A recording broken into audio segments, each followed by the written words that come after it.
మీ అందరికీ శుభములు తెలియజేస్తుంటాం. సియోను ప్రార్థనా మందిరం దయానంద నగర్ విశ్వాసులకు ప్రత్యేకమైనటువంటి శుభాకాంక్షలు. గత 5 సంవత్సరాలు నూతన మందిరం కట్టుకున్న తర్వాత 5 సంవత్సరాలు అయింది. 6వ సంవత్సరానికి వారు ప్రవేశపెట్టినారు. పరిచర్య అయితే ఆరంభించి దాదాపు 25 సంవత్సరాల కంటే ఎక్కువైంది.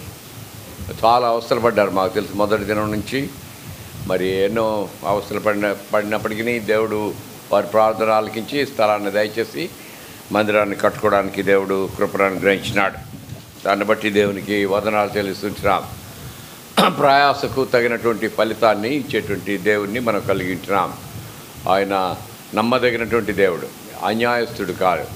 ఎవరైనా సరే ఆయన పక్షపాతి కాడు. ఎవరైనా సరే ఆయన కొరకే ప్రయాసపడినట్టు వారిని ఆయన ఆశీర్వదించేటువంటి వాడే ఉంటాడు. వారిని ఆశీర్వదిస్తాడు. వారి కుటుంబాలని, బిడ్డలను, సంతతిని ఆశీర్వదించేటువంటి దేవుడు ఉంటున్నాడు. కాబట్టి సహోదరుడు ఇచ్చినటువంటి సాక్ష్యం ద్వారా మరి మనం కూడా పురికొల్పబడాలి. దేవుని కొరకే ప్రయాసపడినప్పుడు ధనాపేక్ష, దుర్లాభాపేక్ష లేకుండా నిస్వార్థంగా దేవుని కొరకే పరిచయం చేసేటువంటి వారిని దేవుడు విడిచిపెట్టడు. వారిని, వారి సంతానాన్ని అత్యధికంగా దీవించేటువంటి వాడిగా ఉంటాడు. మరి దేవుని మందిరంలో మరి దేవుని యొక్క సంఘంలో అందరికీ పాలుంది. అందరూ ఎవరో కొద్ది మంది కాదు, అందరూ పనిచేయవలసిన వారుగా ఉంటున్నారు. కాబట్టి ఈ యొక్క యానివర్సరీ సందర్భంగా కొన్ని మరి సంగతులు దేవుని వాక్యం నుంచి మరి ఏ విధంగా దేవుని యొక్క పని చేయాలో కొన్ని సంగతులు మనం ధ్యానం చేద్దాం. ఎక్సోడస్ 35, నిర్గమకాండం 35. ఈ అధ్యాయం పెద్దగా ఉంది, అయితే కొన్ని వచనాలు మాత్రం మనం చూద్దాం. 35వ అధ్యాయం నిర్గమకాండం మొదటి 10 వచనాలు మొదట చదువుకుందాం. మోషే ఇశ్రాయేలీయుల సర్వ సమాజమును పోగు చేసి, మీరు చేయనట్లు యెహోవా ఆజ్ఞాపించిన విధులేవనగా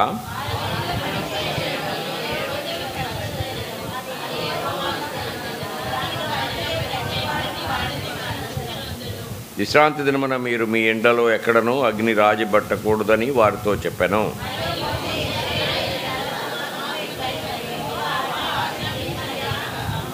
మీరు మీలో నుండి యెహోవాకు అర్పణమును పోగు చేయుడి. ఎట్లనగా బుద్ధి పుట్టిన ప్రతివాడు యెహోవా సేవ నిమిత్తము బంగారు, వెండి, ఇత్తడి,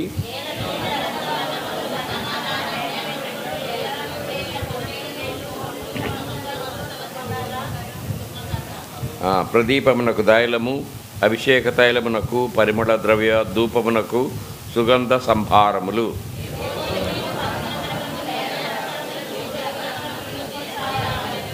మరియు వివేక హృదయులందరూ వచ్చి యెహోవా ఆజ్ఞాపించినవన్నీ చేయవలను. తర్వాత 20వ వచనం నుంచి కొన్ని వచనాలు చూద్దాం. 20 నుంచి 22. ఇశ్రాయేలీయుల సమాజమంతయు మోషే ఎదుట నుండి వెడలిపోయెను.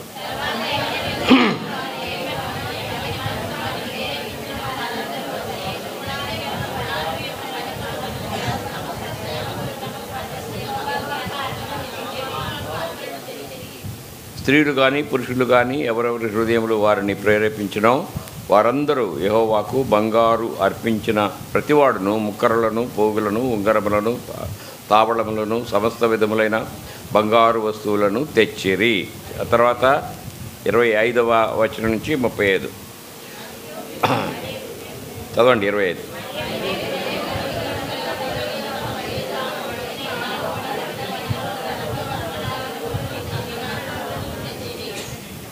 ఏ స్త్రీలు జ్ఞాన హృదయం గలవారై ప్రేరేపింపబడిరో వారందరూ మేక వెంట్రుకలను వాడికిరి.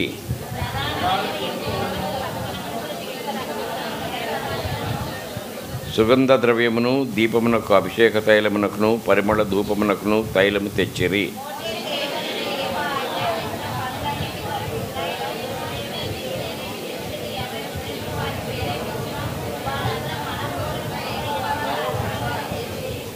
మరియు మోషే ఇశ్రాయేలుతో ఇట్లనెను, చూడుడి, యెహోవా ఊరు కుమారుడును ఊరు మనుమడునైన బెసలేలును పేరు పెట్టి పిలిచి విచిత్రమైన పనులను కల్పించుటకు, బంగారుతోనూ వెండితోనూ ఇత్తడితోనూ పనిచేయుటకును, రత్నములను సానబెట్టి పొదుగుటకును, చెక్కుటకును, విచిత్రమైన పనులన్నిటినీ చేయుటకు వారికి ప్రజ్ఞా వివేక జ్ఞానములు కలుగునట్లు దేవుని ఆత్మతో వారిని నింపి ఉన్నాడు.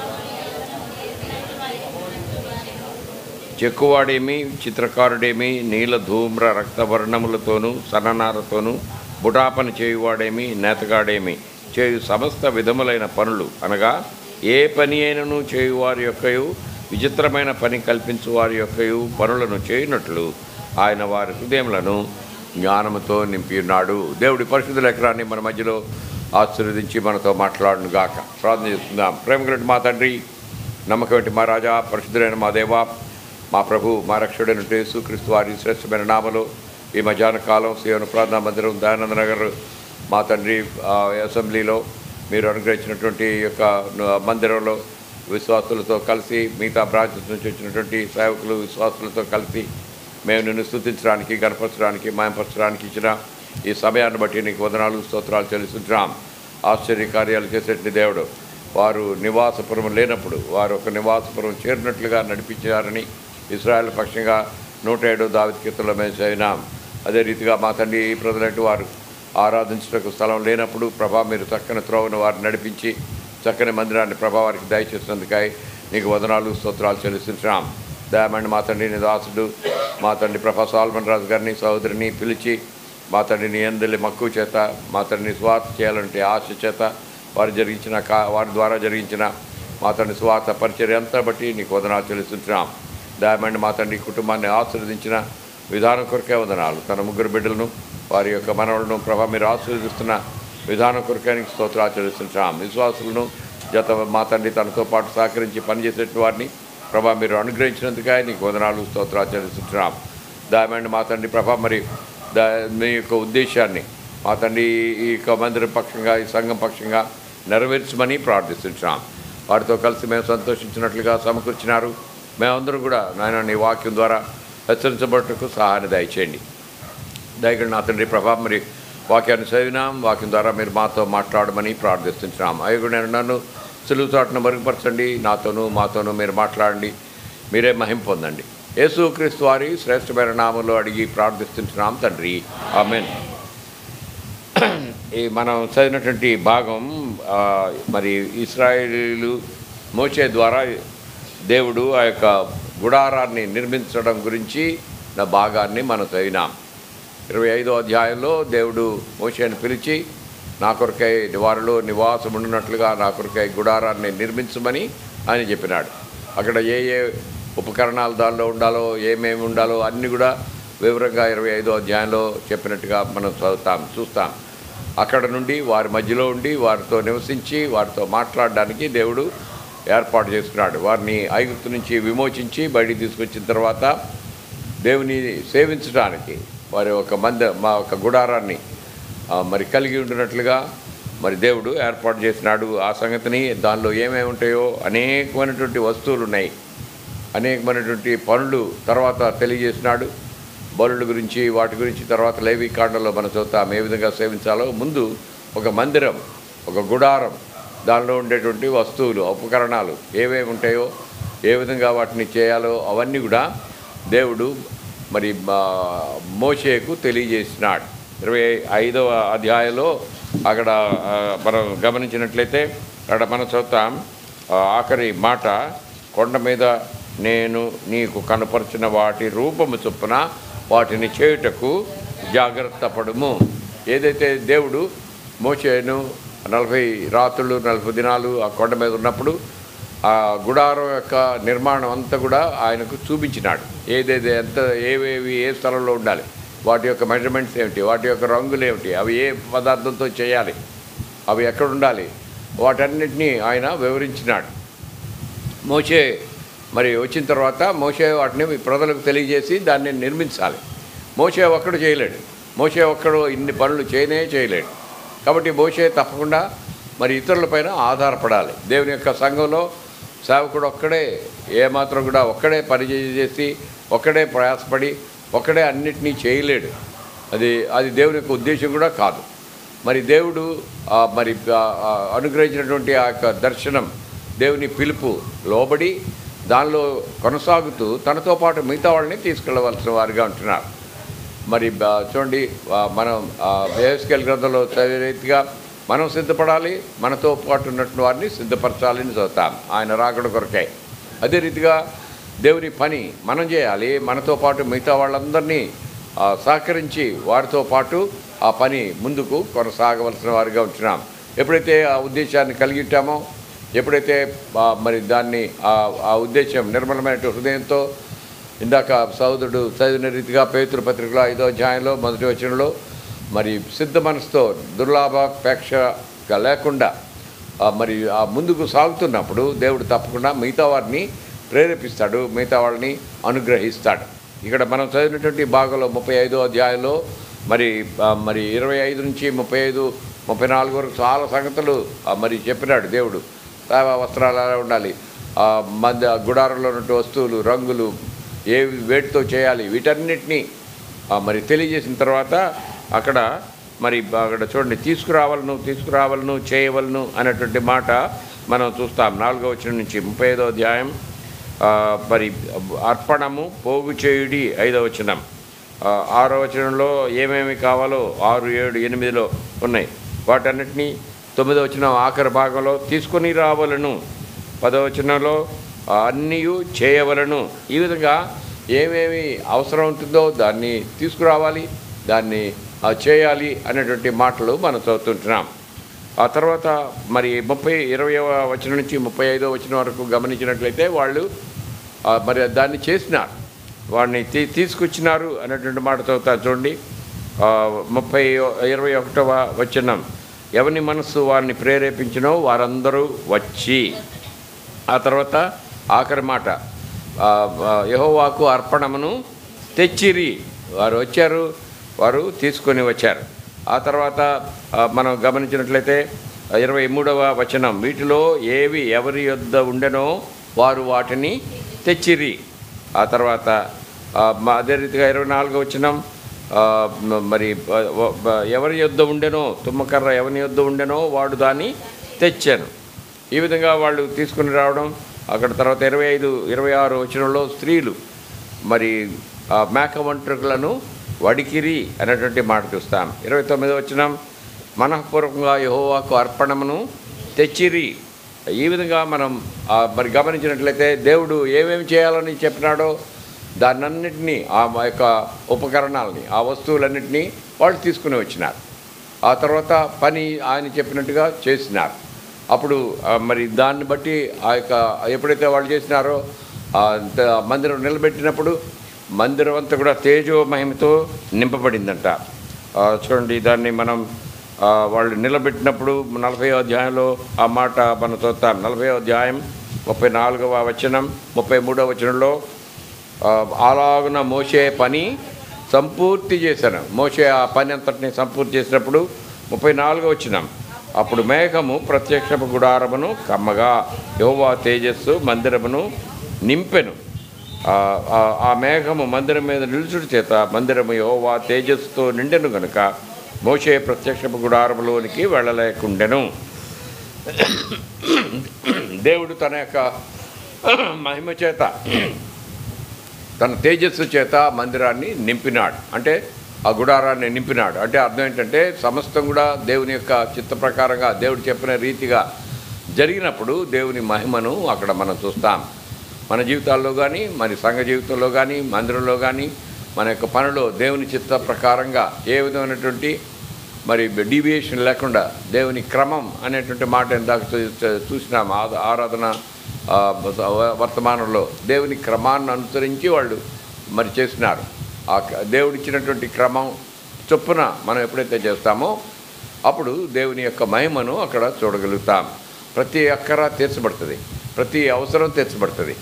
మరి ఇంతమందికి ఎన్నో మణుగుల బంగారం కావాల్సి, ఎంతో వెండి కావాలి, ఎంతో ఇత్తడి కావాలి, ఎన్నో మరి కర్ర కావాలి, ఎంతో మరి నూలు కావాలి, మరి తెరలకు పని చేసేటువంటి వారు కావాలి, ఎన్నో వస్తువులు ప్రయాణమై హడావుడిగా ప్రయాణమై ఐగుప్తు దేశం నుంచి బయటకు వచ్చినటువంటి ఇశ్రాయేలు యొద్ద వాటన్నిటినీ సమకూరినట్లుగా దేవుడు ముందుగానే ఇచ్చినాడు.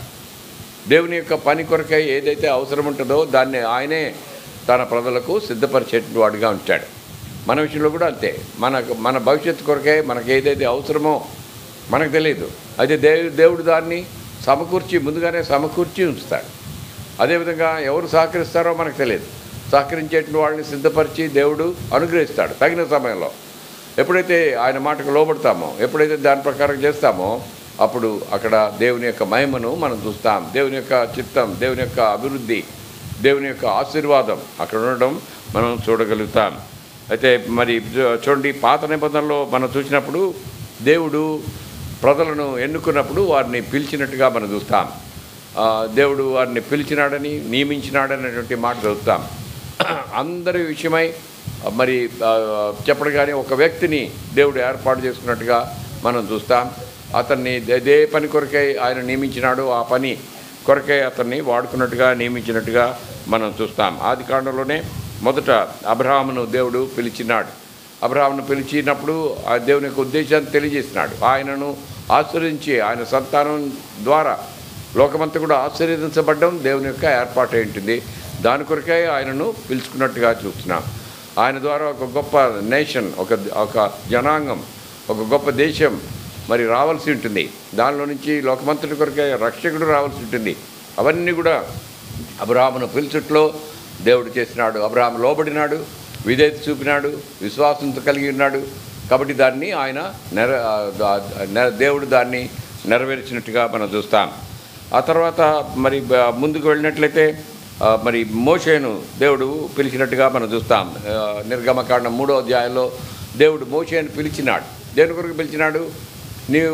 నేను నిన్ను ఫరో యొద్దకు పంపిస్తాను, నీవు ఈ ప్రజలను విడిపించాలి, నా ప్రజలైన వారిని విడిపించాలి. నేను వారి మూలుగును విన్నాను, వారి శ్రమను చూసినాను, వారిని విడిపించడానికై నేను దిగి వచ్చి ఉన్నాను. కాబట్టి నీవు ఫరో యొద్దకు వెళ్ళి మరి చేయాలి అని చెప్తాడు. మోషేకు దేవునికి మధ్య చాలా సంభాషణ జరుగుతుంది. నేను ఒక్కడనే వెళ్ళలేను, నేను నత్తివాడిని, ఎన్నో సాకులు చెప్పినప్పటికీ దేవుడు మోషేని వదిలిపెట్టలా. మరి దేవుని తనకు తన అన్న అయినటువంటి అహరోన్ను సహాయంగా అనుగ్రహించినాడు. మరి ఆ విధంగా దేవుడు మోషే ద్వారా అద్భుత కార్యాలని, ఆశ్చర్య కార్యాలని చేసి ఐగుప్తుల నుంచి వారిని బయటికి తీసుకొచ్చినట్టుగా మనం చూస్తాం నిర్గమకాండంలో. ఆ తర్వాత బయటకు వచ్చిన తర్వాత దేవుడు వారిని మరి తనను సేవించినట్లుగా ఏ విధంగా గుడారాన్ని నిర్మించాలో 25వ అధ్యాయంలో నుంచి మనం చూస్తాం వాళ్ళ నిర్మాణం. ఆ తర్వాత మరి లేవీయులని ఏర్పాటు చేసుకున్నట్టుగా దేవుడు చెప్పినాడు. లేవీయుల్ని మందిరంలో, ఆ యొక్క గుడారంలో ఏ విధంగా పనిచేయాలి అనే సేవా ధర్మాన్ని వారికి నేర్పించినాడు. ఏ బలులు ఉండాలి, ఏ విధంగా చేయాలి అనే సంగతులు లేవీయుల్ని ఏర్పాటు చేసుకొని లేవీయులకు వాటిని ఆ పని అప్పగించినట్టుగా మనం చూస్తాం. ఆ తర్వాత మరి ఇంకొంచెం ముందుకెళ్తే దావీదును దేవుడు ఏర్పాటు చేసుకున్నట్టుగా మనం చూస్తాం. తన యొక్క ప్రజలను ఏలునట్లుగా దావీదును దేవుడు ఏర్పాటు చేసుకున్నాడు. తన ప్రజలపైన రాజుగా ఉండడానికి దేవుడు నియమించినాడు. ఆ విధంగా మరి దేవుని యుద్ధాలు చేస్తూ రాజ్యాన్ని విస్తరింపజేసి దావీదు దేవుని యొక్క మాటను మరి దేవుని యొక్క మాట ప్రకారంగా చేసినట్టుగా మనం గమనిస్తాం. ఆ తర్వాత చూడండి, మనం నూతన నిబంధనలకు వచ్చినప్పటికీ మరి దేవుడు మరి వేరే రకంగా పనిచేసినట్టుగా మనం చూస్తాం. నూతన నిబంధనలోకి వచ్చినప్పటికీ ఒక ప్రత్యేకమైన వ్యక్తి ద్వారా కాదు, ఒక వ్యక్తికి దేవుడు దర్శనం ఇవ్వచ్చు. దర్శనమిచ్చి ఆ దర్శనం ఇతరులతో పంచుకుని దాని ప్రకారంగా చేయడం మనం గమనిస్తాం.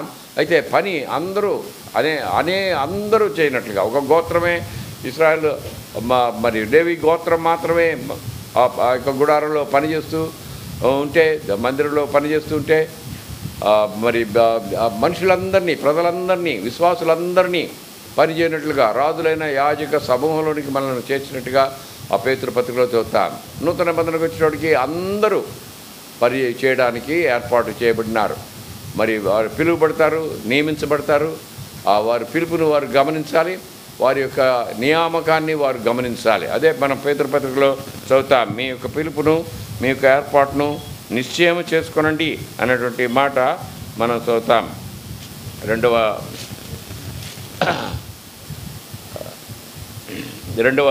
పేతురు రాసినటువంటి 2వ పత్రిక 1వ అధ్యాయం 10వ వచనం కలిసి చదువుదాం.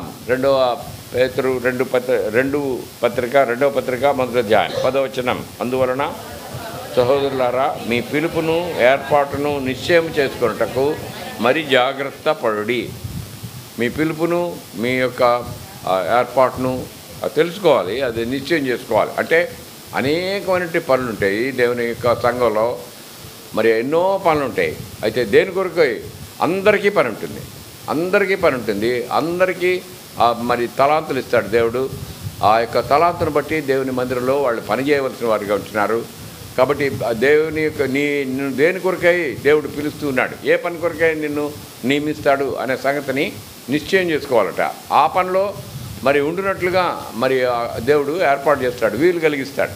కాబట్టి దాన్ని నిశ్చయం చేసుకుని దానిలో వెళ్ళినప్పుడు అక్కడ ప్రోగ్రెస్ కనిపిస్తుంది, అక్కడ ఫలితాన్ని చూస్తాం, అక్కడ ప్రయాసానికి వ్యర్థం కాదు, మరి ఆ ప్రయాసానికి తగినటువంటి ఫలితాన్ని మనం చూడగలుగుతాం. కాబట్టి నూతన నిబంధనలో ఉన్నటువంటి మనం మరి ఆ సంగతిని మనం గుర్తుపెట్టుకోవాలి. ఇక్కడ మరి వారు ఏ విధంగా పని చేయాలో అనేటువంటి సంగతిని మనం ఇక్కడ చూస్తుంటున్నాం. ఉదాహరణకు ఈ గుడారాల్లో మోషేకు దేవుడు సమస్తాన్ని ఆ కొండ మీద చూపించినాడు అని ఇంతకుముందే చెప్పినాను. వాటి మెజర్మెంట్స్ అన్నీ ఇచ్చినాడు, వాటి కలర్స్ ఇచ్చినాడు, ఏ వేడితో చేయాలో చెప్పినాడు. అవన్నీ కూడా మరి మోషే మరి గుర్తుపెట్టుకున్నాడు. ఒకవేళ బొమ్మలు వేసినాడేమో తెలియదు. అయితే తాను వచ్చిన తర్వాత తానే చేయలేడు అవన్నీని. అందువలన మరి అక్కడ మనం గమనించినట్లయితే 30 నుంచి 33వ వచనంలో బెసలేలు అనేటువంటి వ్యక్తిని అతనికి తోడు చేసినాడంట. ఆ బెసలేలుకు ఇప్పుడు మోషే అవన్నీ కూడా వివరించాలి. చూడండి 30 నుంచి 33 కలిసి ఉంది. యెహోవా ఊరు కుమారుడును ఊరు మనుమడునైన బెసలేలును పేరు పెట్టి పిలిచి విచిత్రమైన పనులు కల్పించుటకును, బంగారుతోనూ వెండితోనూ ఇత్తడితోనూ పనిచేయుటకును, రత్నములను సానబెట్టి పొదుగుటకును చెక్కుటకును విచిత్రమైన పనులన్నీ చేయుటకు వారికి ప్రాజ్ఞ వివేక జ్ఞానములు కలుగునట్లు దేవుని ఆత్మతో వానిని నింపి ఉన్నాడు. చాలా పనులు చేయగలిగేటువంటి స్కిల్ అతనికి అనుగ్రహించినట్టుగా మనం చూస్తాం. బంగారు పని, వెండి పని, ఇత్తడి పని, రత్నాలతో చేసేటువంటి సానబడ్డం, పొదుగుట, చెక్కుట, ఆ తర్వాత ఇవన్నీ చేయడానికి ప్రజ్ఞ కావాలి, వివేకం కావాలి, జ్ఞానం కావాలి. ప్రజ్ఞ అంటే స్కిల్, అందరూ స్కిల్ఫుల్గా, ఇది ఆర్టిస్టిక్ వర్క్, అందరూ ఆర్టిస్టిక్ వర్క్ చేయలేరు. అంటే ప్రత్యేకమైనటువంటి గిఫ్ట్ దేవుడు దయచేసినాడు. అదే సమయంలో నాలెడ్జ్ అంటే జ్ఞానం. ఏది అగ్నిలో తీసుకెళ్ళాలి, ఏది అగ్నిలో తీసుకెళ్ళకూడదు, ఏ వస్తువును దేంతో సానబెట్టాలి, ఇవన్నీ కూడా జ్ఞానం, దానికి సంబంధించినటువంటి జ్ఞానం కలిగినటువంటి వాడిగా చేస్తున్నాడు. ఆ తర్వాత వివేకంతో ఆ పనులు చేయవలసిన వాడిగా ఉంటున్నాడు. అన్నిటికంటే ముఖ్యంగా దేవుని ఆత్మచేత వారిని నింపినాడు.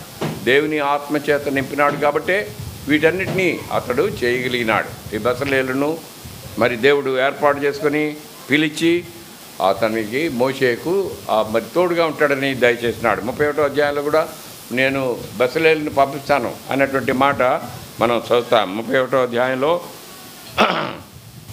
చూడండి 3 నుంచి 5 వచనాల్లో మొదటి నుంచి చూసినప్పుడు బెసలేలు అనే పేరు గల వారిని పిలిచితిని విచిత్రమైన పనులు కల్పించుటకును, బంగారుతోనూ వెండితోనూ ఇత్తడితోనూ పనిచేయుటకు, పొదుగుటకై రత్నములను సానబెట్టుటకు, కర్రను కోసి చెక్కుటకును, సమస్త విధములైన పనులు చేయుటకును, జ్ఞాన విద్య వివేకములను సమస్తమైన పనుల నేర్పును వాని కలుగునట్లు వానిని దేవుని ఆత్మపూర్ణిగా చేసి ఉన్నాను. దేవుడు అతనిని ఆత్మపూర్ణునిగా చేస్తున్నాడు. ఈ పనులన్నీ చేయడానికి మరి తన దేవుని ఆత్మతో నింపినాడు. ఆ తర్వాత అంత మాత్రం కాకుండా అతనికి ఇంకొక సహాయంగా ఇంకొక ఆయన ఇచ్చినాడు. 6వ వచనం, మరియు నేను దాను గోత్రంలోని అహీసామాకు కుమారుడైన అహోలియాబును అతనికి తోడు చేసి తిని, నేను నీకు ఆజ్ఞాపించినవన్నీ చేయనట్లు జ్ఞాన హృదయులందరి హృదయంలో జ్ఞానమును ఉంచి ఉన్నాను. కాబట్టి ఆ అహోలియాబును అతనికి అసిస్టెంట్గా అనుగ్రహించినాడు. వీళ్ళిద్దరూ కలిసి అనేక మందిని మరి తర్బీదు చేసినారు. అనేక మందిని తర్బీదు చేసి ఆ పనిలో వాళ్ళు వాడుకున్నారు.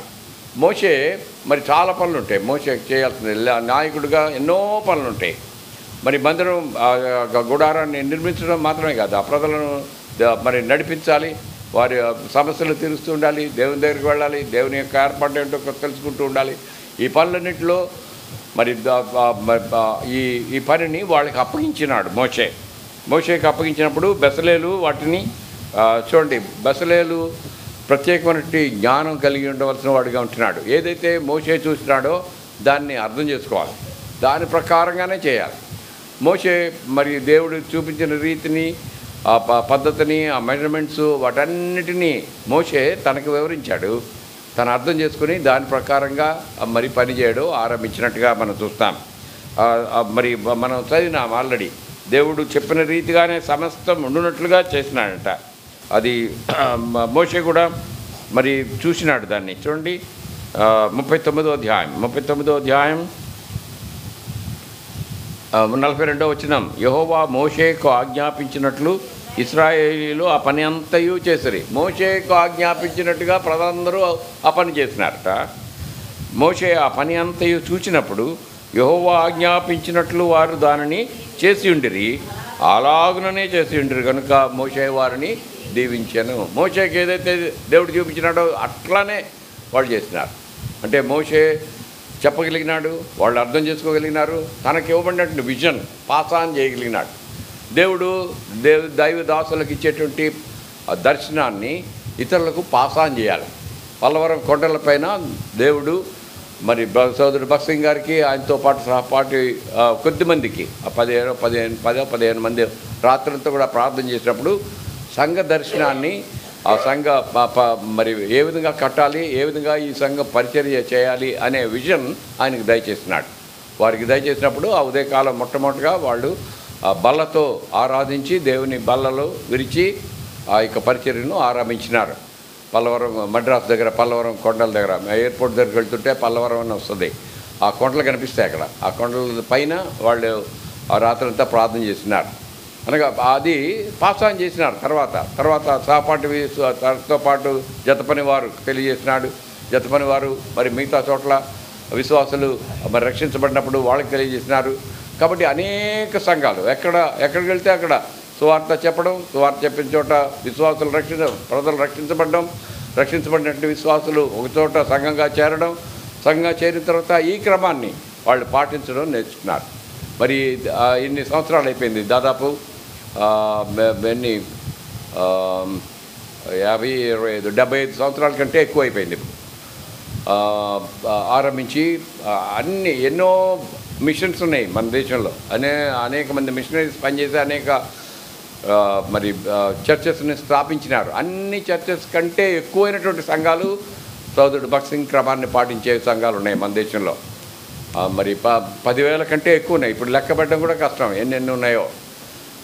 మరి అన్ని సంఘాలు మరి స్థాపించడానికి దేవుడు ఆ యొక్క విజన్ని పాస్ ఆన్ చేసినాడు. వారు పాస్ ఆన్ చేయడం ద్వారా అది ఆ విధంగా జరిగింది. అనగా ఆయనకి ఇవ్వబడినటువంటి దర్శనాన్ని పాస్ ఆన్ చేసినాడు కరెక్ట్గా. అదే రీతిగా కొనసాగేటువంటి వారందరినీ దేవుడు ఆశీర్వదిస్తూ ఉంటున్నాడు. ఇందాక ఎవరో ఆరాధన చేసినారు, ఈ క్రమం, ఈ పద్ధతిని మాకు నేర్పించినారు. ఈ పద్ధతిలో మీరు మమ్మల్ని ఆశీర్వదిస్తూ ఉన్నారు. దేవుని యొక్క ఆశీర్వాదానికి మరి కారణం దేవుని యొక్క క్రమంలో మనం ఉండడం. దేవుని క్రమాన్ని తూచా తప్పకుండా పాటించినప్పుడు దేవుడు ఆశీర్వాదాన్ని మనం చూడగలుగుతాం. మోషే తనకివ్వబడినటువంటి దర్శనాన్ని బెసలేలుకు తెలియజేసినాడు, బెసలేలు అహోలియావుకి తెలియజేసినాడు. వీళ్ళిద్దరూ కలిసి అక్కడ ఉన్నటువంటి వారందరినీ పోగు చేసి వారికి తెలియజేసినారు. వారందరూ కలిసి ఆ యొక్క గుడారాన్ని దేవుడు ఆజ్ఞాపించినట్లుగానే దేవుడు చూపించిన విధానంలోనే చేసినారు అనే సంగతిని మనం చూస్తుంటున్నాం. ఆ తర్వాత చూడండి, ఇది అయిపోయిన తర్వాత 600 సంవత్సరాలు, దాదాపు 600 సంవత్సరాలు అయిపోయిన తర్వాత దావీదుకు కూడా ఒక ఆశ కలిగింది. ఈ దేవుని మందిరం నేను నిర్మించాలి అని ఆశ ఆయన కలిగినప్పుడు నాతానుతో దాన్ని చెప్పినప్పుడు నాతాను వెంటనే అన్నాడు, నువ్వు దాన్ని కట్టు అని చెప్పినాడు. కానీ మనకు తెలుసు దేవుడు మరి వెంటనే నాతాన్ని పంపించి నీవు మందిరం కట్టకూడదు, ఎందువల్లంటే నీవు యుద్ధాలను చేసి రక్తాన్ని ఒలికించినావు, అయితే నీలో సంతానం నుంచి వచ్చేటువంటి కుమారుడు అతని దినాల్లో నేను సమాధానాన్ని కలుగజేస్తాను, అతని సంతానాన్ని, అతని రాజ్యాన్ని, అతని సింహాసనాన్ని నేను స్థిరపరుస్తాను, అతడు నా నామఘనత కొరకై కడతాడు అని చెప్పినప్పుడు దానికి లోబడినాడు. అయితే దేవుడు ఆ పద్ధతి అంతటిని చూపించినాడు దావీదుకు. దావీదుకు మందిరం ఎట్లా ఉండాలో ముందుగానే తెలుసు. మందిరం ఎట్లా నిర్మింపబడుతుంది, మందిరం కట్టక మునిపే మందిరం ఎట్లా ఉంటుందో చూడగలిగినాడు. దాని యొక్క కొలతలన్నీ తీసుకున్నాడు, దాని యొక్క మచ్చులన్నీ కూడా రాసినాడు, డ్రాయింగ్ వేసినాడు. అవన్నీ పోవించేసి సొలొమోనుకు అప్పగించినట్టుగా మనం చూస్తాం. సొలొమోనును పిలిచి సొలొమోనుకు వాటిని అప్పగించినాడు. చూడండి, మొదటి దినవృత్తాంతాలు 28.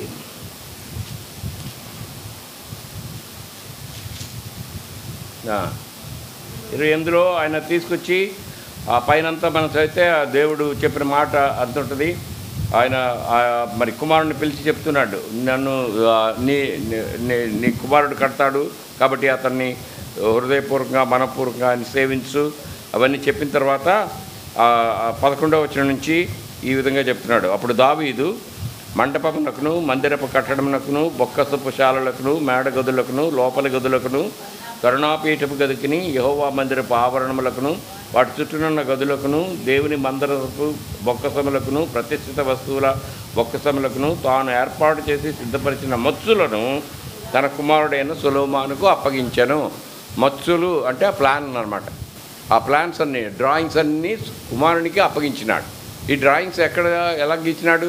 దేవుడు చూపించినటువంటి పద్ధతి ప్రకారంగా వాటన్నింటినీ గీసి దాన్ని మనసులో మరి పేపర్ మీద ఉంచి అవి అన్నిటినీ, ఆ మచ్చులన్నింటినీ, అంటే పొడవు ఎంత ఉండాలి, వెడల్పు ఎంత ఉండాలి, ఎత్తు ఎంత ఉండాలి, దాని యొక్క మరి ఏ వస్తువులు ఎక్కడ ఉండాలి, వాటి యొక్క మరి ఏ వేటితో చేయాలి, వాటిని ఎంత పొడవు, ఎంత బలిపీఠం కానీ ధూపవేదిక కానీ మరి సముఖపు రొట్టెల బల్ల కానీ మరి లోపల మందసం కానీ ఏ గంగాళం కానీ బలిపీఠం కానీ ఏ విధంగా ఏ స్థలంలో ఉండాలి, ఎంత ఉండాలి, దేంతో చేయాలి, వీటన్నిటినీ మచ్చులు ప్లాన్ గీసి ఉంచినాడు. దాన్ని అప్పగించి ఈ గొప్ప పని చొప్పున నువ్వు పని జరిగించు. చూడండి 19వ వచనం, 28వ అధ్యాయం 19వ వచనం కలిసి చదువుదాం. పనులన్నీ ఇవన్నీ అప్పగించి యెహోవా హస్తము నా మీదకి వచ్చి ఈ మచ్చుల పని అంతయు వ్రాతమూలముగా నాకు నేర్పెను అని సొలొమోనుతో చెప్పాను. చూడండి, అవన్నీ కూడా వ్రాతమూలంగా దేవుడు దావీదుకు నేర్పించినాడంట. ఆ మచ్చులన్నీ తయారు చేసినాడు, వాటిని సొలొమోనుకు అప్పగించినాడు. ఇప్పుడు సొలొమోను చేయగలడా? సొలొమోను చేయలేడు. సొలొమోనుకు చేయడానికి మనిషి కావాలి. కాబట్టి ఏం చేసినాడు? 29వ అధ్యాయంలో మనం చూస్తే హీరాము అనేటువంటి రాజుకు, తూరు దేశపు రాజుకు కబురు పెట్టినాడు. ఈ యొక్క కబురు పెట్టి ఇవన్నీ మరి ఈ పని గొప్పది అని చెప్పినప్పుడు అతడు మరి దేవుడు అతనికి హూరాము అనేటువంటి వ్యక్తిని ఇచ్చినట్టుగా మనం చూస్తాం. 2 దినవృత్తాంతాలు 2వ అధ్యాయం 2 దినవృత్తాంతాలు 2వ అధ్యాయం 2-3 వచనాల్లో హీరాము వద్దకు దూతల చేత వర్తమానం పంపాను. ఈ మందిరాన్ని కట్టడానికి నేను పూనుకున్నాను, నాకు ఒక మనుషుడు కావాలి అని అతనికి చెప్పినప్పుడు ఆ హీరాము అతనికి ఒక మనిషిని పంపించినాడు. అది చూడండి 7వ వచనం ఆఖరి భాగం. అన్ని విధముల చెక్కడపు పనియు నేర్చిన ప్రజ్ఞగల మనిషిని ఒకని నా యొద్దకు పంపుము. ఈ యొక్క మందిరం ఏ విధంగా ఉండాలో అన్నీ చెప్పి, ఇది చాలా గొప్పది, ఆయన కట్టించడానికి ఎవరికి సాధ్యం కాదు, ఇది చాలా మందిరం గొప్పదిగా ఉండాలి, ఇవన్నీ చెప్పి 7వ వచనంలో చెప్తున్నాడు, నా తండ్రి అయిన దావీదు నియమించి యూదాదేశంలోను యెరూషలేములోను నా యొద్ద ఉంచిన ప్రజ్ఞగల వారికి సహాయకుడై ఉండి బంగారంతోనూ వెండితోనూ ఇత్తడితోనూ ఇనుముతోనూ ఊదా నూలుతోనూ ఎర్ర నూలుతోనూ నీలి నూలుతోనూ చేయి పనియును అన్ని విధముల చెక్కడపు పనియు నేర్చిన ప్రజ్ఞగల మనిషిని ఒకని నా యొద్దకు పంపుము. ఎన్ని పనులు ఉన్నాయి, అన్నిటిలోనే ప్రజ్ఞ కలిగినటువంటి ఒక మనిషిని నా దగ్గరకు పంపు అంటున్నాడు. చూడండి, దేవుని యొక్క ఏర్పాట్లో దేవుని పని చేయడానికైతే ఎవరైతే నియమించుకుంటారో వారికి అన్ని పనులు నేర్పించేటువంటి వాడిగా ఉంటాడు. నాకు చాలా ఆశ్చర్యం వేస్తుంది. కొంతమంది సేవకులను చూసినప్పుడు, వాళ్ళ ఆసక్తి చూసినప్పుడు, వాళ్ళకి చదువు లేదు, మామూలుగా మనకున్నంతగా మరి చదువుకోలేదు, అయినప్పుడు దేవుని పిలుపు ప్రకారంగా దేవుని సేవకు వచ్చేస్తారు. దేవుని సేవకు వచ్చిన తర్వాత దేవుని మందిరం, దేవుని యొక్క సంఘాన్ని కట్టడం, సువార్త చెప్పడం, సంఘాన్ని సమకూర్చి, ప్రజలను సమకూర్చి సంఘాన్ని చేకూరుస్తారు. కొంతకాలం అయ్యేటప్పటికి వాళ్ళకి ఆరాధన కొరకే స్థలం కావాలి, ఆరాధన కొరకే మందిరం కట్టుకోవాలి. ఆ మందిరం కట్టుకునేటప్పుడు మరి దానికి కావాల్సిన జ్ఞానం అంతా కూడా దేవుడు ఇస్తాడు. మరి షాద్ నగర్లో మేము ఉన్నప్పుడు ఇదివరకు కూడా చెప్పాను. షాద్ నగర్లో మేము మొట్టమొదటిగా నేను అక్కడ ట్రాన్స్ఫర్ వెళ్ళినప్పుడు మందిరం లేదు వాళ్ళకి. అక్కడ ఉన్నటువంటి సేవకుడు 10th క్లాస్ కూడా చదవలేదు. జోసఫ్ అనేటువంటి సేవకుడు చాలా నమ్మకమైన పరిచయం చేస్తున్నాడు. వరండాలోనే కూడుకునేవాళ్ళు, ఒక వరండాలో వాళ్ళ ఇంటి వరండాలోనే మందిరం జరిగేది. అది అయిన తర్వాత ఇక రోజు ప్రార్థన చేయడం ఆరంభించినాడు. రోజు 4 గంటలు లేవడం, అందరూ కలిసి ప్రార్థన చేయడం దేవుని మందిర స్థలం కొరకు. అక్కడ ఒక ముసలమ్మ ఉంది, ఆమె చనిపోతూ ఒక రాత్రి నన్ను ఆయన్ని పిలిచి చెప్పింది, దేవుడు నన్ను పిలుస్తున్నాడయ్యా, నేను వెళ్ళిపోతాను. గుడ్డిది ఆవిడ. సోదరుడు భక్సింగ్ గారు మరి ఆమె ఇంట్లో మొదట జరిగేది. హైదరాబాద్ నుంచి పంపించేవాడు. అది చిన్న గుడిసే, 10 మంది కూడా పట్టరు. అందులోనికి హైదరాబాద్ నుంచి ప్రతి ఆదివారం వచ్చి ఆవిడ పరిచయం చేసి వెళ్ళేవాళ్ళు. ఈ గుడ్డి ఆవిడ ఎంత చాలా రుచికరంగా వంట చేస్తుంది. ఆమె కళ్ళు కనిపించవు, కానీ వంట మాత్రం అద్భుతంగా చేస్తుంది. వాళ్ళు వచ్చి పరిచయం చేసి తిని వెళ్ళిన వాళ్ళు హైదరాబాద్ అంతా చెప్పేవాళ్ళు. అంత అంటే దేవుడి ధరకి అంత స్కిల్ ఇచ్చినాడు. ఆమె చనిపోతూ మరి పిలిచి ఒక రాత్రి పిలిచింది నన్ను, ఆయన ఆ సేవకుడిని పిలిచి, దేవుడు నన్ను పిలుస్తున్నాడయ్యా, వెళ్ళిపోతున్నాను. నా మంచం కింద ఓ పెట్టి ఉంది, దాన్ని లాగండి అంది. ఆ పెట్టి తీసాము. ఆ పెట్టి తీస్తే అందులో కొంత డబ్బు ఉంది, తీయండి అంది. చిన్న మూటలు, అన్ని మూటలు కట్టింది. ఎవరు రూపాయి ఇచ్చినా, 2 రూపాయలు ఇచ్చినా ఒక చిన్న గుడ్డలో కట్టేది. ఆ గుడ్డలో కట్టి అందులో పెట్టేసేది. తన కొరకు ఇచ్చిన డబ్బులు ఏం వాడుకోలేదు. తన కొరకు ఇచ్చిన డబ్బులన్నీ కూడా ఆ పోగు పెట్టి ఉంది. అన్నీ అంతా కలిపితే 1000 రూపాయలు కూడా అవ్వలేదు. అవన్నీ గంటలు పట్టింది మాకు లెక్కడానికి. లెక్కబెట్టి అవన్నీ తీసి, చిరిగిపోయిన కొన్ని, తుప్పు పట్టేసిన కొన్ని, అవన్నీ తీసి జాగ్రత్తగా ఇదన్నీ దేవుని మందిరం కొరకు మీరు వాడాలండి. ఇదిగో నేను చనిపోయిన తర్వాత ఈ గుడి పడగొట్టేయండి, ఈ స్థలం దేవుని మందిరానికి ఇది వాడండి అని చెప్పింది. తెల్లారి మరి మేము వచ్చేసిన తర్వాత చనిపోయిందంతే కబురు వచ్చింది. ఆదివారం, అది ఆదివారం నాడు మందిరంలోనే శవాన్ని పెట్టినారు. బాగు చేసి సమాధి చేసాం. ఆ తర్వాత ఇక ఈ పని ఆరంభమైంది. అది పట్టుగా ఆ డబ్బులు పట్టుకొని మరి అది ఆ డబ్బులు మందిరం కట్టడానికి సరిపోదు, ఆ స్థలం కూడా మందిరానికి సరిపోదు. కాబట్టి ఆలోచించి ప్రార్థన చేసి ఆ స్థలాన్ని అమ్మేసి ఇంకొక స్థలం, కొంచెం విశాలమైన స్థలాన్ని కొని అక్కడ కట్టడం ఆరంభించినప్పుడు మరి ఏమి డబ్బులు లేవు. అక్కడ వచ్చిన వాళ్ళు ఒక్కళ్ళు కూడా ఉద్యోగస్తులు లేరు. 2-3 ఉంటారు అంతే నాతో కలిపి. మిగతా వాళ్ళందరూ కూలి పనులు చేసుకునేవాళ్ళే. అయితే ఒక 50 మంది దాకా వచ్చేవాళ్ళు. మందిరం కట్టాలంటే ఆయనకి 7 మందో 8 మందో పిల్లలు. వచ్చిన చందాలు ఆయన ఇంటికే సరిపోదు ఆయనకి. అయినా సరే మరి ప్రతిదినం ప్రార్థన చేద్దాం, దేవుడే ఇస్తాడు అని ప్రార్థన చేయడం ఆరంభించి మరి మా తర్వాత 2-3 సార్లు హైదరాబాద్ వెళ్ళి భక్సింగ్ గారి దగ్గరికి ఏమైనా సాయం చేస్తాడేమని ఆయన ఏమీ మాట్లాడలేవాడు కాదు. నవ్వి ఊరుకునేవాడు. అన్నీ చెప్పినంతా వినేవాడు, నవ్వుతూ ఉండేవాడు. విల్ ప్రే అని చెప్పి డిస్మిస్ చేసేవాడు. సరే మేము నిరాశతో వచ్చేవాళ్ళం. ఇది లాభం లేదు, దీని వెనకాల వెళ్తే మనకేం జరగదు, మనమే పని చేసుకోవాలి అని నిశ్చయించి ఆ పని ఆరంభించినాను. ఎంతమంది అయితే పని చేయడానికి వస్తారో ఉదయం 8 గంటలకో 9 గంటలకో వాళ్ళు పనులకు వెళ్ళిపోవాలి. అయితే 5 నుంచి 6 నుంచి 8 దాకా మందిరంలో పని చేయాలి. మందిరం క్లీన్ చేయడం కానీ, రాళ్ళు మోయడం కానీ, ఇటుకలు తేవడం కానీ, పని చేయడం అన్నీ. ఆ తర్వాత కొంతమంది పూర్తిగా పని చేసేవాళ్ళు, కర్రలు చెక్కేవాళ్ళు. అంత ఒక్క కూలీని పెట్టకుండా మందిరాన్ని నిర్మించాడు. స్థలం లేకుండా అప్పటికప్పుడే వాళ్ళే సమర్పించుకొని. అంటే ఆశ్చర్యం వేస్తుంది. అది కట్టడం మరి కొంచెమైనా జ్ఞానం లేకపోతే కష్టం కదా. దేవుడే ఆ జ్ఞానాన్ని దయచేసేవాడిగా ఉంటాడు. ఎప్పుడైతే దేవుడి పని కొరకే నువ్వు నిర్ణయించుకుంటావో ఆ పని చేయడానికి దేవుడు ఆ జ్ఞానాన్ని ఇస్తాడు. ఎలక్ట్రికల్ ఎక్విప్మెంట్ గురించి ఏమీ తెలియదు. అయితే సౌండ్ సిస్టమ్ పెట్టడం, ఎక్కడ తప్పు అయిందో చూడడం, అవన్నీ నేర్పిస్తాడు. డ్రైవింగ్ రాకపోతే డ్రైవింగ్ నేర్పిస్తాడు. ఆ పనికి దేవుని మందిరం కొరకైనటువంటి పనులు ఎవరైతే ఆసక్తి కలిగి ఉంటారో వాళ్ళకి ఆ ఒక్క పనే కాదు, అన్ని పనులు నేర్పిస్తాడు. అన్ని పనులు చేయగలిగి ఉండాలి.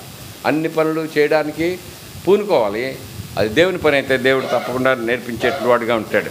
ఇక్కడ ఈ ఈ హూరాము ప్రజ్ఞ కలిగినటువంటి వాడట, అతన్ని జతపరిచినాడు. ఇప్పుడు దావీదు తనకివ్వబడినటువంటి విజన్ని ఆయనకు పాస్ ఆన్ చేసినాడు. ఈ హూరాముకు అన్నీ చెప్పాలి. ఇప్పుడు ఏమేమి తాను చూశాడో అన్నీ కూడా ఆ మత్తులన్నీ ఎక్స్ప్లెయిన్ చేసినాడు సొలొమోను. ఇదిగో తండ్రి నాకు ఇచ్చినాడు, ఇదిగో నీకు అప్పగిస్తున్నాను అని చెప్పి అతను అర్థం చేసుకుని దాని ప్రకారంగా సమస్తాన్ని చేసినట్టుగా మనం చూస్తాం. అహోలియాబాబు మరి అతను ఇక్కడ మనం గుడారంలో బెసలేలు అహోలియాబు అనేటువంటి ఇద్దరు కలిసి అందరికీ ట్రైనింగ్ ఇచ్చినట్టుగా మనం చూస్తాం. మరి ట్రైనింగ్ ఇచ్చి మనం చదివినటువంటి భాగంలో వాళ్ళు పని చేసినారు. ఏ విధంగా పని చేసినారు చూడండి. మనం గమనించినట్లయితే దానికి కొంతమంది అన్నీ తీసుకొచ్చినారు, మందిరానికి కావాల్సినవన్నీ తీసుకొచ్చినారట. ఎవరు తీసుకొచ్చారు? 5వ వచనంలో మనం చదివినాం. బుద్ధి పుట్టిన ప్రతివాడు. ఇందాక మనం చూసాం కదా 84వ దావీదు కీర్తనలో విల్లింగ్ మైండ్, విల్లింగ్నెస్ ఉండాలి. అంటే దేవుని మందిరానికి నేను ఇవ్వాలి, నా దగ్గర ఉంది, ఇది నా కొరకు నా పిల్లల కొరకు కాదు, ఇది ఇచ్చింది దేవుడు, దేవుని మందిరానికి ఇస్తాను, దేవుని కొరకే ఇస్తాను, అప్పుడు నేను అధికంగా ఆశీర్వదించబడతాను అనేటువంటి మనసు వారికి కలిగింది. ఎవరు వెళ్ళి నీ దగ్గర ఉంది కదా ఇవ్వచ్చు కదా అని ఎవరు చెప్పలా. వాళ్ళకి వాళ్ళే బుద్ధి కలుగుతుంది. దేవుని మందిరానికి నేను ఇస్తే దేవుడు నన్ను ఆశీర్వదిస్తాడు, నా పిల్లల్ని ఆశీర్వదిస్తాడు, కాబట్టి నేను దేవునికి ఇస్తాను. ఎవరెవరి దగ్గర బంగారం ఉందో వాళ్ళందరూ ఆ పోగులు ముక్కుపోయి అన్నీ తీసి ఇచ్చినారట. అంతకుముందే దేవుడు సిద్ధపరిచినాడు. ఇది ఐగుప్తీయుల దగ్గర ఉన్నవన్నీ అడిగి తీసుకున్నారు వాళ్ళు. వాటన్నిటిని వీళ్ళు తెచ్చినారు. ఎక్కడి నుంచి వస్తుంది బంగారం? అక్కడి నుంచి వచ్చింది ఐగుప్తీయుల దగ్గర నుంచి. అమ్మ మీరు వెళ్ళిపోతే చాలు, మీరు దేవుని సేవించండి అంటే అడిగినవన్నీ బంగారు వస్తువులన్నీ ఇచ్చినారు. ఆ బంగారు వస్తువులన్నీ వీళ్ళు పట్టుకొని వచ్చిన తర్వాత ఇప్పుడు దేవుని మందిరానికి వాళ్ళు అన్నీ కూడా తీసుకొచ్చినారు. ఆ తర్వాత ఏమేమి వస్తువులు కావాలో చెప్పినాడు. ఎవరెవరి దగ్గర ఆ వస్తువులు ఉన్నాయో వాటన్నిటినీ వాళ్ళు తీసుకొచ్చినారట. ఎవరు తీసుకొచ్చారు చూడండి 21వ వచనం. ఎవని హృదయము వాని రేపెనో, ఎవని మనస్సు వాన్ని ప్రేరేపించినో వారందరూ వచ్చి ప్రత్యక్షపు గుడారం యొక్క పని కొరకును, దాని సమస్త సేవ కొరకును, ప్రతిష్ఠిత వస్త్రముల కొరకును అర్పణము తెచ్చిరి. వాళ్ళ దగ్గర ఉన్నటువంటి వాటన్నిటినీ ఎవని హృదయం ప్రేరేపించనో వారిని తీసుకొచ్చినాడు. దేవుని యొక్క పనిలో దేవుడు రేపుతాడు. దేవుడు మనసును రేపుతాడట. ఎలా రేపుతాడో తెలుసా? ఎలా రేపుతాడంటే ఈ సండే స్కూల్ పరిచయం సరిగ్గా అవ్వట్లేదండి, సరిగ్గా చెప్పట్లేదు టీచర్లు అని నీకు అనిపిస్తుంది. ఈ సండే స్కూల్ పరిచర్య ఈ రకంగా జరగకూడదు, ఆ పిల్లల్ని ఆ విధంగా కాదు చేయాల్సింది, వాళ్ళకి నేర్పించాల్సిన విధానం వేరే ఉంది అని అక్కడ లోపాన్ని చూపిస్తాడు. లోపాన్ని చూపించినప్పుడు మనం ఏం చేస్తామంటే వెళ్ళి ఆ లోపాన్ని చెప్తాం, ఇది కాదు ఇలా కాదు ఇలా ఉండాలని. కానీ నిజానికి దేవుని యొక్క ఏర్పాటు ఏంటంటే ఆ పని కొరకే నిన్ను దేవుడు పిలుస్తున్నాడు, ఆ పని కొరకే నిన్ను ప్రేరేపిస్తున్నాడు. అక్కడ ఉన్నటువంటి లోటును చూపించడానికి కాదు, ఆ లోటును సరిచేయడానికి నీకు జ్ఞానం ఇచ్చినాడు, నిన్ను దానికి పిలుస్తూ ఉన్నాడు. అదే రీతిగా ప్రతి పని కూడా, ఏ పనిలో అయితే నీకు భారం కలిగి ఉంటుందో, అదో యవనస్తులు సరిగ్గా చేయట్లేదు, వాళ్ళు రావట్లేదు అంటే దేవుడు నిన్ను ఆ పని కొరకే పిలుస్తున్నాడని అర్థం. వంట సరిగ్గా చేయట్లేదు అంటే నీవు వంట చేయడానికి నేను పిలుస్తున్నాడని అర్థం. దేనిలో నీకు మనసును రేపుతూ ఉంటాడో దాని అర్థం టేక్ ఇట్ ఫర్ గ్రాంటెడ్, దేవుడు నిన్ను ఆ పని కొరకే పిలుస్తున్నాడు. ఇతరుల మీద మరి ఆ లోపాలు ఎత్తడానికి కాదు, లేక మరి దాన్ని చూపించి నీ జ్ఞానం అంతా ప్రదర్శించడానికి కాదు, ఆ పని నువ్వు చేయడానికి నేను పిలుస్తున్నాడు అని ఎప్పుడైతే గమనిస్తామో ఆ పనిలో అది నువ్వు చేస్తావు, దాన్ని నిన్ను దేవుడు వాడుకుంటాడు. 25వ వచనం. మరియు వివేక హృదయము గల స్త్రీలందరూ వచ్చి చేతులతో వడికిన నీల ధూమ్ర రక్త వర్ణములు గల నూలును సన్ననార నూలును తెచ్చిరి. ఆ నూలు కొంత వణికి తమ చేతులతో వడికి వాళ్ళు తీసుకొచ్చినారు. 26. ఏ స్త్రీలు జ్ఞాన హృదయం గలవారై ప్రేరేపింపబడిరో వారందరూ మేక వెంట్రుకలను వడికినారు. ఎవరిని ప్రేరేపిస్తున్నాడో, ఎవరి దగ్గర అయితే వస్తువులు ఉన్నాయో వారందరూ వచ్చి చేసినట్టుగా మనం చూస్తాం. ఇక్కడ వచ్చినప్పటికి 30-35 ఉందా చదివినాం. బెసలేలు అహోలియాబాబుకు వారిని జ్ఞాన హృదయంతో నింపినాడు. వివేకము, జ్ఞాన, ప్రజ్ఞ అన్నీ దయచేసినాడు. దేవుని ఆత్మచేత వారిని నింపినాడు. ఆ విధంగా వాళ్ళు ఆ పని చేసి దేవుని ఏ విధంగా చూపించినాడో ఆ విధంగానే దాన్ని చేసినారట. అది గొప్ప సంగతి.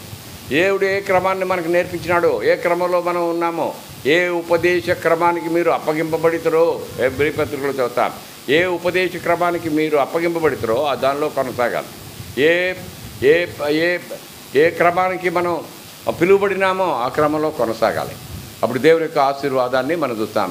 మనకి అనేకమైన అట్రాక్షన్స్ కనిపిస్తాయి. ఇక్కడ అక్కడ వాళ్ళు ఎలా చేస్తున్నారు, ఇక్కడ ఎలా చేస్తున్నారు, ఇక్కడ అది బాగుంది. అవన్నీ కూడా మరి ఆ అట్రాక్షన్స్కి లోబడి పారిపోతే అక్కడున్న లోపాల తర్వాత తెలుస్తాయి, వెళ్ళిన తర్వాత. ముందు తెలియదు. అయితే దేవుడు నిన్ను ఎక్కడ ఉంచినాడు, ఏ క్రమంలో ఉంచినాడు, దేన్ని నేర్పిస్తున్నాడు, ఏ విధంగా నిన్ను వాడుకోవాలనుకుంటున్నాడు, ఏ తలాంతుని నీకు ఇచ్చినాడు, ఏ తలాంతు నేను దేనికి పనికొస్తాను, ఏం చేయగలను అని ఆలోచించుకోవాలి. నేను దేనికి పనికొస్తాను, ఏది నాకు ఇవ్వబడినటువంటి తలాంతు ఏంటి అని ఆలోచించినప్పుడు ఆ తలాంతును దేవుని మందిరంలో వినియోగించడానికి దేవునికి ప్రార్థన చేయాలి. దేవా, నాకు దీనిలో ఇంట్రెస్ట్ ఉంది, పాటల్లోనా, వాద్యాలు వాయించడంలోనా, మందిరాన్ని శుభ్రపరిచి పెట్టడంలోనా, ఇతరుల కొరకే ప్రార్థించడంలోనా, ఇతరులకు సువార్తకి సిద్ధపరచట్లోనా, లేకపోతే ఇతరులను ప్రేరేపించి తీసుకొచ్చట్లోనా, సండే స్కూల్ పరిచయంలోనా, యవనస్తుల్ని ఎంకరేజ్ చేయట్లోనా, దేనిలో నీకు స్కిల్ ఇచ్చినాడు, దేనిలో నీవు చేయగలుగుతావు. అది మరి కొంతమంది దగ్గరికి పిల్లలు చేరతారు, కొంతమందికి దగ్గరికి రారు. అబ్జర్వ్ చేయండి, కొంతమందిని పిల్లలు అక్కడికి వెళ్ళిపోతారు, కొద్దిమంది దగ్గరికి వెళ్ళిపోయి వాళ్ళని పట్టుకుంటారు, అక్కడే ఉంటారు, వాళ్ళు ఏది చెప్పినా చేసేస్తుంటారు. ఇక కొంతమంది దగ్గరికి అసలు పిలిస్తే కూడా రారు. అంటే వాళ్ళకి దేవుడు ఆ తలాంత్ ఇచ్చినాడు అనమాట, అట్రాక్ట్ చేసుకోవడం, పిల్లల్ని అట్రాక్ట్ చేసుకొని చూడడం. వాళ్ళని ఆ పని కొరకే దేవుడు పిలుస్తున్నాడని అర్థం. ఆ పని కొరకే చేయాలి. మనకి ఇవ్వబడిన తలాంతు, ఏ తలాంతు దేవుడు ఇచ్చినాడు అది గ్రహించాలి. అప్పుడు దేవుని యొక్క పిలుపు కొరకు ఏర్పాటు చేయాలి. మన పిలుపు ఏమిటో తెలుసుకోవాలి. ఆయన ఏ పనిలో నియమిస్తున్నాడో దాన్ని గమనించాలి. ఇర్మియాతో అంటాడు, నేను నిన్ను గర్భంలోనే నేను నిన్ను ప్రవక్తగా నియమించుతుని. కొంతమంది నియమిస్తాడు ముందుగానే. మరి దేవుడు మరి ఏ పని కొరకై నన్ను వాడుకోవాలని కోరుతున్నాడో ఆయన సన్నిధిలో కనిపెట్టినప్పుడు దాన్ని తెలియజేసేటువంటి వాడిగా ఉంటాడు. మనం ఎంత చెప్తే, మనం ఓకే చెప్తే, మనం సిద్ధపడి ఉంటే, మనఃపూర్వకంగా హృదయపూర్వకంగా, అక్కడ చాలా సంగతులు వ్రాయబడినాయి. వివేకమైనటువంటి హృదయం మరి మనఃపూర్వకంగా తెచ్చారు, మరి సంతోషంతో తీసుకొచ్చినారు. ఎవరు కూడా బలవంత పెట్టలేదు. ఆ విధంగా చేసినప్పుడు దేవుడు దాన్ని ఆశీర్వదించి దాన్ని చేసినట్టుగా మనం చూస్తాం. ఈ బెసలేలు యొక్క క్వాలిటీస్ మనం చూసినట్లయితే మరి చాలా సంగతులు ఉన్నాయి. మేనేజ్మెంట్ సైన్స్లో చాలా సంగతులు చెప్తారు. అవన్నీ కూడా ఇక్కడ మరి వాడు కనిపిస్తుంది. ఆయన త్వరగా చూద్దాం. బెసలేలు ఒక్కడే పని చేయలేడు, కాబట్టి చాలామంది కావాలి.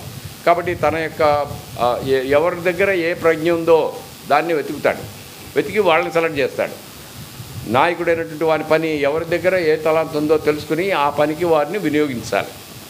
అప్పుడు ఆ పని సక్రమంగా జరుగుతుంది. రెండవది, తనకి మోషే చెప్పినప్పుడు దాన్ని గ్రహించి దాన్ని అండర్స్టాండ్ చేసుకుని చక్కగా దాని ప్రకారంగా చేయగలిగినాడు. అంటే ఎంతో శ్రద్ధతో ఆ మాట విన్నాడు అనమాట. ఎంతో శ్రద్ధతో ఎవరైనా చెప్తున్నప్పుడు, దేవుడి వాక్యం చదువుతున్నప్పుడు కానీ వింటున్నప్పుడు కానీ శ్రద్ధతో వినాలి, శ్రద్ధతో చదవాలి. అప్పుడు దానిలో ఉన్న సంగతులు అర్థమవుతాయి, ఉన్నది ఉన్నట్టుగా అర్థమవుతుంది. లేకపోతే మిస్అండర్స్టాండ్ అవుతుంది. ఒకవేళ బెసలేలు మిస్అండర్స్టాండ్ చేసుకుంటే తప్పు పెడతాడు. ఎక్కడ పెట్టాల్సింది అక్కడ పెట్టకపోతే కుడి చేతి వైపు పెట్టాల్సింది కుడి చేతి వైపు పెట్టాలి, ఎడం చేతి వైపు పెట్టాల్సింది ఎడం చేతి వైపు పెట్టాలి. ఆ తెర ఎలా ఉండాలి, ఎంత ఎత్తు ఉండాలి, ఎంత వెడల్పు ఉండాలి, ఏ రంగులు ఉండాలి, అన్నీ కూడా స్పష్టంగా అర్థం చేసుకోవాలి. ఇదే మన దగ్గర ఇది ఎక్కువ ఉంది కదా, దీన్ని వాడేద్దాం, అలా పెట్టుకోవాలా. దేవుడు ఏది చూపించినాడో దాని ప్రకారంగా, ఆ క్రమం చొప్పున, ఆ పద్ధతి ప్రకారంగా, మరి ఆ మెటిక్యులస్ ఒబీడియన్స్ ఏదైతే చెప్పినాడో. క్వశ్చన్స్ ఏమి వేయలేదు బెసలేలు, ఇదెందుకు అదెందుకు, లేకపోతే సలహాలు ఇవ్వాలా మోషేకి. చూడండి, చాలామంది చేసే పని కన్నా సలహాలు ఎక్కువ ఇస్తారు. పని చేసేటువంటి వాడి కన్నా సలహాలు ఇచ్చేవాళ్ళు ఎక్కువ ఉంటారు. సలహాలు కావాల్సింది కాదు, పని చేయడానికి మనుషులు కావాలి. నాయకుడు చెప్పిన దాన్ని తూచా తప్పకుండా చేయడం, విధేయత చూపించడం, ఇవి బెసలేల్లో మనం చూస్తాం. విధేయత చూపించినాడు, అర్థం చేసుకున్నాడు, టీం వర్క్ను అందరినీ మరి టీం వర్క్గా వాళ్ళని సమకూర్చినాడు. నమ్మకమైనటువంటి వాడిగా ఉన్నాడు. పనిలో నమ్మకత్వం బెసలేల్లో మనం చూస్తాం. నమ్మకమైనటువంటి వారి కొరకే దేవుడు వెతుకుతున్నాడంట. నమ్మకస్తులైనటువంటి వారిని దేవుడు ఆశీర్వదిస్తాడు.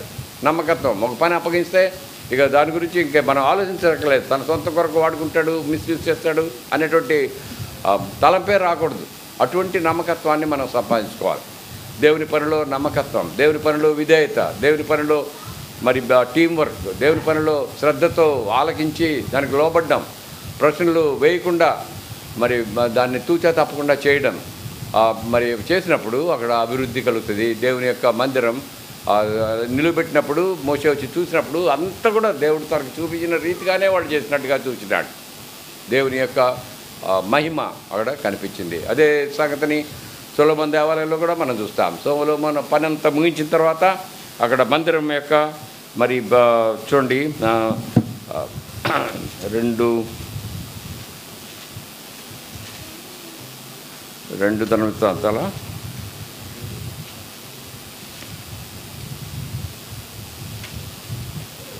2 దినవృత్తాంతాలు 7వ అధ్యాయం మొదటి 2 వచనాలు కలిసి చూద్దాం.